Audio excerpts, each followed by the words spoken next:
भीमसेन व्यास जी से कहने लगे कि हे पितामह, भ्राता युधिष्ठिर, माता कुंती, द्रौपदी, अर्जुन, नकल और सहदेव आदि सब एकादशी का व्रत करने को कहते हैं, परंतु महाराज मैं उनसे कहता हूँ कि भाई, मैं विधिवत भगवान की पूजा आदि तो कर सकता है, दान भी दे सकता हूँ, परंतु भोजन के बिना नहीं रह सकता।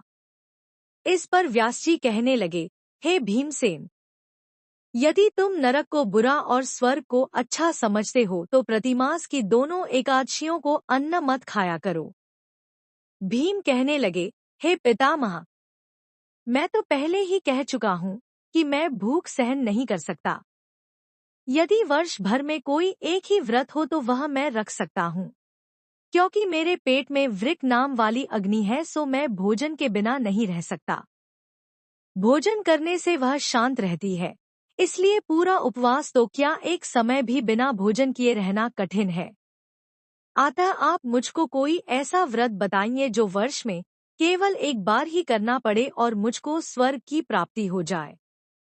श्री व्यास जी कहने लगे, हे पुत्र, ऋषियों ने अनेक शास्त्र आदि बनाए हैं, जिनसे बिना धन के थोड़े परिश्रम से ही स्वर्ग की प्राप्ति हो सकती है। इसी प्रकार शास्त्रों में दोनों पक्षों की एकादशी का व्रत मुक्ति के लिए लिखा है। श्री व्यास जी के वचन सुनकर भीमसेन नरक में जाने के भय से भयभीत हो गए और कांपकर कहने लगे कि अब क्या करूं? मास में 2 व्रत तो मैं कर नहीं सकता। हाँ, वर्ष में एक व्रत करने का प्रयत्न अवश्य कर सकता हूँ। अतः वर्ष में एक दिन व्रत करने से यदि मेरी मुक्ति हो जाए तो ऐसा कोई व्रत बतलाइए।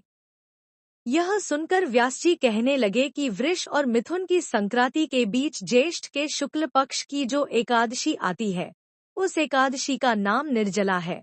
तुम उस एकादशी का व्रत करो। इस एकादशी के व्रत में स्नान और आचमन के सिवा जल वर्जित है। आचमन में 6 मासे जल से अधिक नहीं होना चाहिए, अन्यथा वह मद्यपान के सदृश हो जान है। इस दिन भोजन नहीं करना चाहिए, क्योंकि भोज करने से व्रत नष्ट हो जाता है। यदि एकादशी को सूर्योदय से लेकर द्वादशी के सूर्योदय तक जल ग्रहण न करे तो उसे सा एकादशियों के व्रत का फल प्राप्त होता है। द्वादशी के सूर्योदय से पहले उठकर स्नान आदि करके ब्राह्मण को दान आदि देना चाहिए। इसके पश्चात भूखे और सत्पात्र ब्राह्मण को भोजन कराकर फिर आप भोजन कर लेना चाहिए। इसका फल एक वर्ष की संपूर्ण एकादशियों के फल के बराबर होता है। व्यास जी कहने लगे कि हे भीमसेन, यह मुझको स्वयं भगवान ने बतलाया है। इस एकादशी का पुण्य समस्त तीर्थों और दानों से भी अधिक है। केवल एक दिन मनुष्य निर्जल रहने से पापों से मुक्त हो जाता है। जो मनुष्य निर्जला एकादशी का व्रत करते हैं, उनको मृत्यु के समय यमदूत आकर नहीं घेरते, वरन भगवान के पार्षद उसको पुष्पक विमान में बिठाकर स्वर्ग को ले जाते हैं। अतः संसार में सबसे श्रेष्ठ निर्जला एकादशी का व्रत है, इसलिए यत्न के साथ इस व्रत को करना चाहिए। उस दिन ओ नमो भगवते वासुदेवाय इस पूजा मंत्र का उच्चारण करना चाहिए और गौ का दान भी श्रीमसेन ने इस व्रत को किया, इसीलिए इस एकादशी करना चाहिए। इस प्रकार व्यास जी की आज्ञानुसार को भीमसेनी या पांडव एकादशी भी कहते हैं। निर्जला व्रत करने से प्रथम भगवान का पूजन करके यह प्रार्थना करे कि हे भगवान, आज मैं श्रद्धापूर्वक निर्जला व्रत रखकर दूसरे दिन भोजन करूंगा, अतः आपकी कृपा से मेरे सब पाप नष्ट हो जाएं।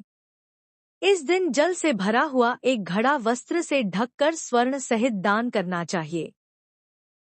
जो मनुष्य इस व्रत को करते हैं, उनको करोड़ पल सोने के दान का फल मिलता है, और जो इस दिन यज्ञादिक करते हैं, उनका फल तो वर्णन ही नहीं किया जा सकता।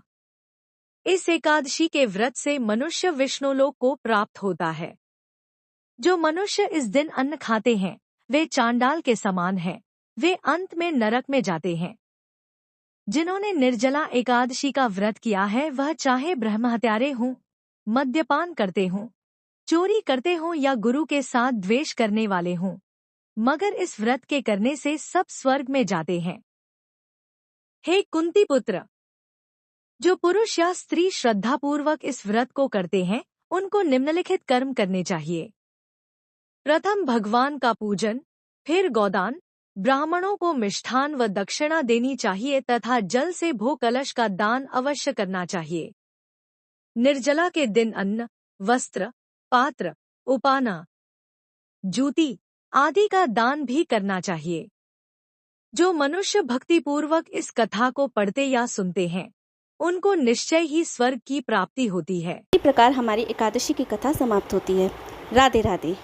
अगर आपको हमारे चैनल की कहानियाँ अच्छी लगती हों तो चैनल को प्लीज़ लाइक कीजिए, शेयर कीजिए और सब्सक्राइब कीजिए और कमेंट में अपनी राय ज़रूर दीजिए। धन्यवाद।